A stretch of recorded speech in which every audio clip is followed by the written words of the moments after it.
Hello my dear friends, मैं आपके अपने YouTube channel start to fluent learning English class में आप सभी व्यूवर्स का हार्दिक हार्दिक स्वागत करता हूं।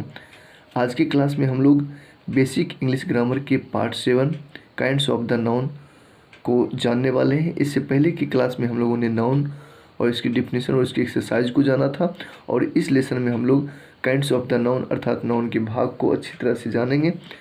तो आप लोग लास्ट तक बने रहेंगे। तो चलिए चलते हैं।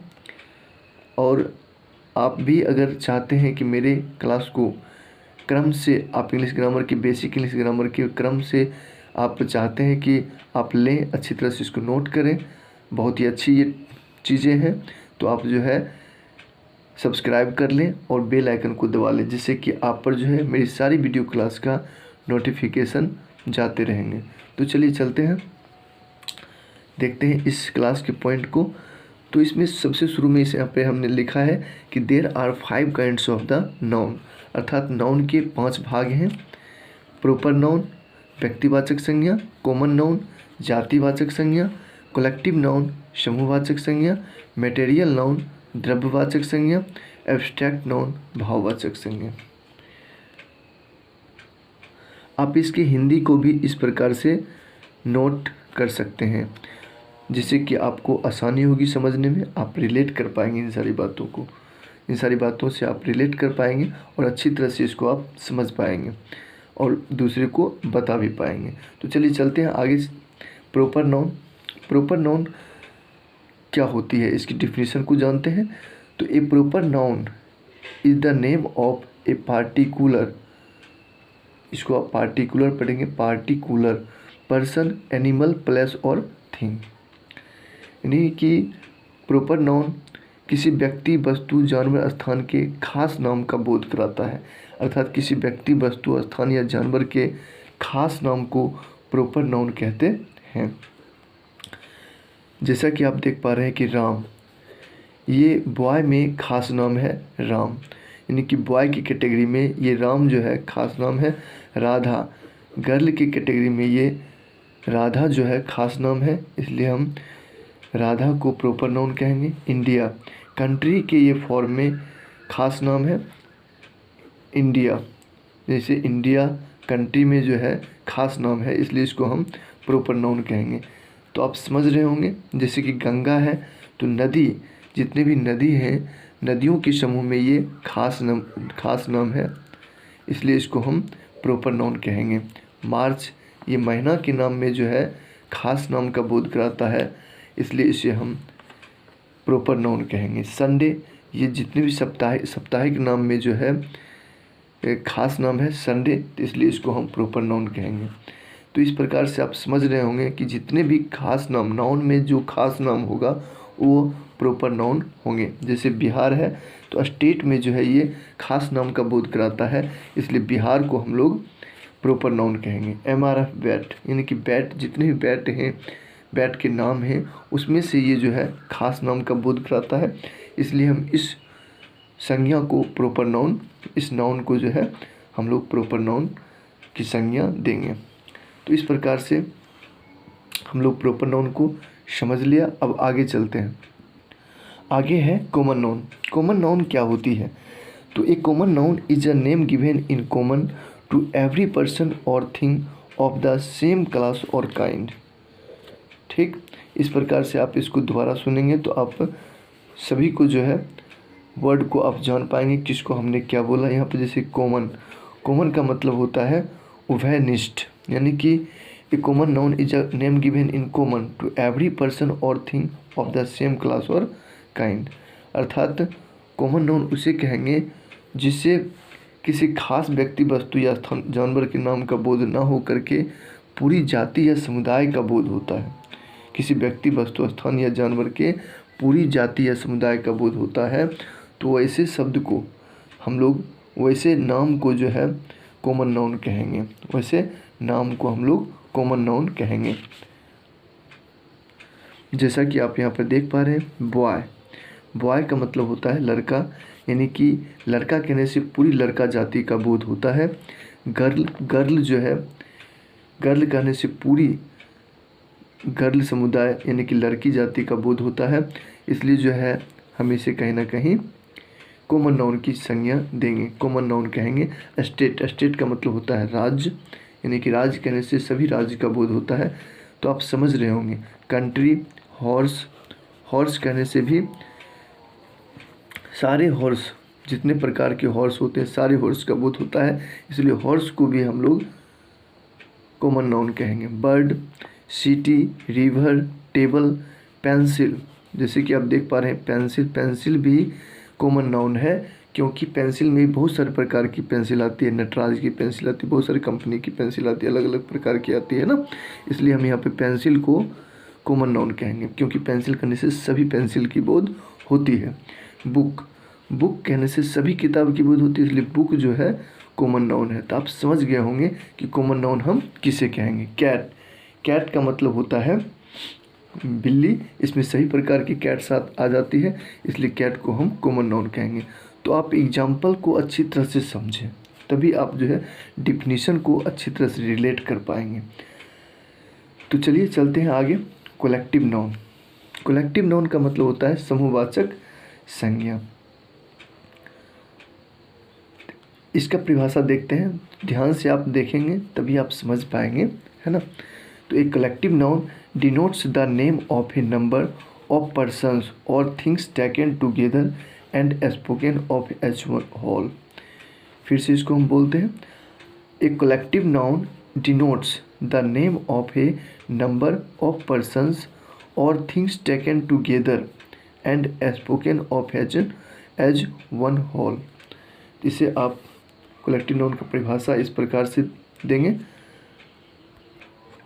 और इसका इस प्रकार से हिंदी में परिभाषा होगा कि जिस नाउन से एक ही तरह के व्यक्तियों या वस्तुओं के समूह का बोध होता है उसे कलेक्टिव नाउन कहते हैं। एक ही तरह के नंबर ऑफ पर्सन्स और थिंग्स टेकन टुगेदर, यानी एक ही तरह के वस्तुओं के समूह का बोध होता है उसे कलेक्टिव नाउन कहते हैं। तो जैसा कि आप देख पा रहे एग्जाम्पल में, क्लास, क्लास में सेम चीज़ें होती है तभी उसको सेम प्रकार के चीज़ें होती है, लोग होती है, तो उसे हम क्लास का समूह देते, संज्ञा देते हैं, नाम बोलते हैं क्लास, ये क्लास है। तो क्लास जो है शब्द जो है, क्लास जो नाम है वर्ग, तो इसे हम कलेक्टिव नाउन कहेंगे। क्राउड, जैसे क्राउड हो गया, क्राउड को हम लोग जहाँ पे भीड़ होती है ना, उसे भी हम कह सकते हैं कोई चीज़ का भीड़ होता है, समूह का भीड़ हो, मतलब लोगों, जैसे कुछ लोग कोई चीज़ के लिए इकट्ठा होते हैं एक ही जगह पर, तो उसे हम भीड़ का नाम देते हैं। तो ये भीड़ जो शब्द है, ये जो नाम है, इसे हम कलेक्टिव नाउन कहेंगे। आप देख पा रहे हैं आर्मी, आर्मी का मतलब होता है सेना। तो सेना का जो टुकड़ी होता है वो एक नहीं होता है बल्कि ग्रुप में होता है, तो इसे हम कहीं ना कहीं आर्मी को क्या कहेंगे, आर्मी जो नाम है सेना, आर्मी को हम लोग कलेक्टिव नाउन कहेंगे। टीम, टीम का मतलब होता है दल, यानी कि टीम में एक लोग से टीम नहीं बनता है, यहाँ पर भी समूह का बोध कराएगा, तो यह जो है समूहवाचक संज्ञा कलेक्टिव नाउन कहलाएगा। फैमिली, फैमिली भी एक लोग से नहीं बनता है, तो इसमें भी कहीं ना कहीं समूह का बोध होता है, इसलिए फैमिली जो नाम है इसे भी हम कलेक्टिव नाउन की संज्ञा देंगे।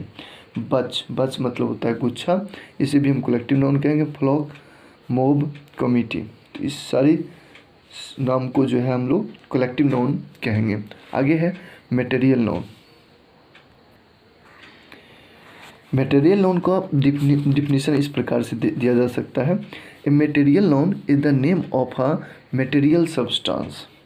अर्थात मटेरियल नाउन उसे कहते हैं जिससे द्रव पदार्थ का बोध होता है। विच इज मेजर्ड, जिसे मापा जा सकता है, और वेज्ड, और जिसे मापा या तोला जाता है, बट नॉट क्वांटेड, लेकिन गिना नहीं जाता है, उसे हम मटेरियल नाउन कहेंगे। तो आप समझ गए होंगे, a material noun is the name of a material substance which is measured और वेज्ड बट नॉट क्वांटेड। तो आप इसे नोट कर सकते हैं।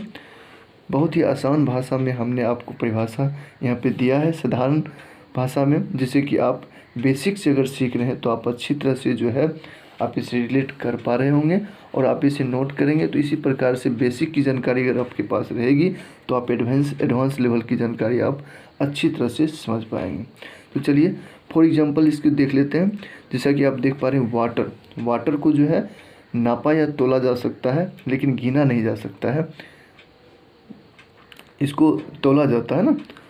वाटर हो गया, वुड मतलब होता है लकड़ी, तो लकड़ी को हम भी इसकी परिभाषा के अनुसार मटेरियल नाउन की संज्ञा देंगे। मिल्क हो गया, फ्लोर हो गया, gold, oil, sugar, iron, sand, rice ना। तो इस प्रकार से इन सारे नाम को जो है हम लोग मटेरियल नाउन कहेंगे, क्योंकि ये सारे जो नाम हैं इसको नापा या तोला जाता है लेकिन गिना नहीं जाता है। तो इस प्रकार से इस सारे चीज़ से आप मटेरियल नाउन को समझ सकते हैं कि मटेरियल नाउन किसे कहते हैं। ठीक है, अब आगे चलते हैं। आप इसके एग्जांपल में जो है मटेरियल नाउन के एग्जांपल में एक बात ध्यान देंगे कि वुड जो है यहाँ पे मटेरियल नाउन है, लेकिन इससे जो बनने वाली चीज़ें हैं, निर्मित होने वाली चीज़ें हैं, जैसे चेयर हो गया, टेबल हो गया, बेंच हो गया, वो भी लकड़ी का अगर बना हुआ है तो उसे हम मटेरियल नाउन की संज्ञा नहीं देंगे, बल्कि उसे वह कॉमन नाउन की श्रेणी में आता है। तो ये आप ध्यान रखेंगे। जैसे कि आप यहाँ पर देख पा रहे हैं ब्रेड, तो ब्रेड जो है मटेरियल नाउन है, ब्रेड मटेरियल नाउन है। तो इस प्रकार से आगे जैसे कि लिखा हुआ है अब इसमें बुक, जैसे पेपर जो होता है पेपर मटेरियल नाउन है, परंतु बुक जो है वह कॉमन नाउन है। तो इसी प्रकार से इसमें कुछ बातें हैं जिसे आपको ध्यान रखना पड़ेगा। ठीक, अब हम लोग लास्टली एब्स्ट्रैक्ट नाउन को समझ लेते हैं। अब फिर इसके बाद जो है यहीं पर ये टॉपिक एंड हो जाएगी और अगली क्लास में हम लोग इस एक्सरसाइज को जानेंगे। तो चलिए चलते हैं एब्स्ट्रैक्ट नाउन। एब्स्ट्रैक्ट नाउन क्या होती है? तो an abstract noun is the name of something that we can only think of और फील, ठीक, बट कैन नॉट सी और टच। अर्थात an abstract noun is the name of something that we can only think. अर्थात abstract noun उसे कहेंगे जिसे हम केवल महसूस कर सकते हैं, सोच सकते हैं, लेकिन उसको देख या छू नहीं सकते हैं। अर्थात इसका परिभाषा इस प्रकार से हो सकता है हिंदी में कि भाववाचक संज्ञा उसे कहा जाता है जिसे देखा या छुआ नहीं जा सके, सिर्फ महसूस किया जा सके, उसे हम क्या कहते हैं? भाववाचक संज्ञा कहते हैं। जैसे कि आप देख सकते हैं ट्रूथ मतलब होता है सच्चाई। तो सच्चाई को हम देख या छू नहीं सकते हैं, महसूस सकते हैं कि ये सच बातें हैं, ये सही है। स्लिप का मतलब होता है सोना। जैसे कि सोना जो नेम है, ये सोना शब्द जो है यह महसूस किया सकता है कि वह सो रहा है, लेकिन उसको सोने को जो है देख या छू नहीं सकते हैं, इसलिए हम स्लिप जो शब्द है इसे एब्स्ट्रैक्ट नाउन कहेंगे। लव जो है इसे भी हम देख या छू नहीं सकते हैं, लेकिन महसूस कर सकते हैं ना, कि यहाँ पर जो है प्यार हो रहा है, तो प्यार वाला वातावरण है। तो इसलिए प्यार जो नाम है, प्यार जो शब्द है, इसे हम एब्स्ट्रैक्ट नाउन कहेंगे। जैसे कि आप देख पा रहे हैं एयर, सबसे अच्छा उदाहरण है इसको समझने के लिए। एयर को जो है हम देख या छू नहीं सकते हैं, लेकिन महसूस कर सकते हैं, तो इसे हम एब्स्ट्रैक्ट नाउन कहेंगे। हीट हो गई, हीट मतलब गर्मी। काइंडनेस दयालु, गुडनेस ना अच्छाई, चाइल्डहुड बचपन, ऑनेस्टी ईमानदारी, ये सारे जो शब्द हैं, ये सारे जो नाम हैं, इसे हम एब्स्ट्रैक्ट नाउन कहेंगे। तो इस प्रकार से हमने नाउन के भाग को अच्छी तरह से पाँच भाग को हमने बेसिक से अच्छी तरह से जान लिया। अब इसके अगले टॉपिक में हम लोग इसके एक्सरसाइज को जानेंगे, और आप जब इस प्रकार से आप इसको देख करके एक बार में नहीं, 2 बार में, 3 बार में आप समझ लेते हैं, तो आप अच्छी तरह से जो है इसके एक्सरसाइज को किसी भी बुक से भी या फिर मेरे द्वारा जो दिया गया एक्सरसाइज है उसे आप अच्छी तरह से बना पाएंगे। चलिए, तो हम आशा करते हैं कि आपको यह वीडियो अच्छी लगी होगी। जैसी भी लगी आप समझ ज़रूर गए होंगे। आगे आप कमेंट कीजिएगा। So thank you very much, all the best, have a nice day.